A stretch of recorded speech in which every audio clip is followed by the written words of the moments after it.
अस्सलाम वालेकुम फ्रेंड्स, उम्मीद है कि आप सब खैरियत से होंगे। तो आज आप लोग को बताने वाले हैं कि डिप्रेशन और ज़हनी दबाव से इलाज के लिए आप लोग को बहुत ज़्यादा ज़बरदस्त से नुस्खे बताने वाले हैं, जिनकी इस्तेमाल से जिन चीज़ों को आप लोगों को बताने वाले हैं, आप लोगों ने उन चीज़ों को इस्तेमाल करना है। उसके इस्तेमाल से आप लोगों के डिप्रेशन की जो प्रॉब्लम है वो दूर हो जाएंगी। तो सबसे पहले जो टिप्स है वो यही है कि दही खाने से डिप्रेशन और ज़हनी दबाव से छुटकारा हासिल होता है। तहकीक के मुताबिक दही में मौजूद अज्जा दिमाग के उन हिस्सों पर असरअंदाज होते हैं जो तकलीफ़ और परेशानी महसूस करते हैं।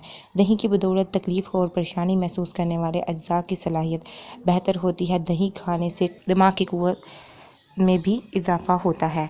नंबर 2 पर जो टिप्स है, हरी सब्जियां मसलन पालक, मटर, मूली, साग और सलाद के पत्ते खाने से डिप्रेशन से छुटकारा पाया जा सकता है। नंबर 3 पर है, पालक, साग और मेथी से जिस्म की थकावट, सुस्ती और उदासी दूर हो जाती है।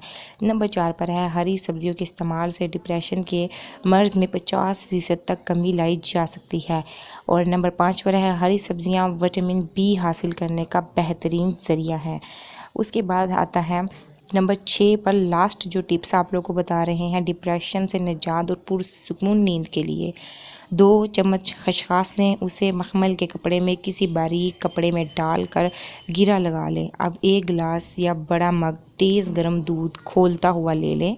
फुल गर्म होना चाहिए। इस खसखस की पोटली को दूध के गिलास में दायरे की शक्ल में घुमाएं। पोटली ऊपर से पकड़ कर रखें। इस तरह के खसखस वाला हिस्सा दूध के अंदर रहे। फिर एक बार करें और दूध पी लें। खसखस परिंदों या चूटियों को डाल दें ताकि ज़ाया ना हो। इसे पीने से इंशाल्लाह ताला बहुत अच्छी नींद आएगी और डिप्रेशन से यकीनी निजात मिल जाएगी। ये बहुत ही आसान से टिप्स हैं, इनमें से आप कोई सा भी टिप्स इस्तेमाल कर सकते हैं डिप्रेशन से निजात के लिए। Thank you for watching my video.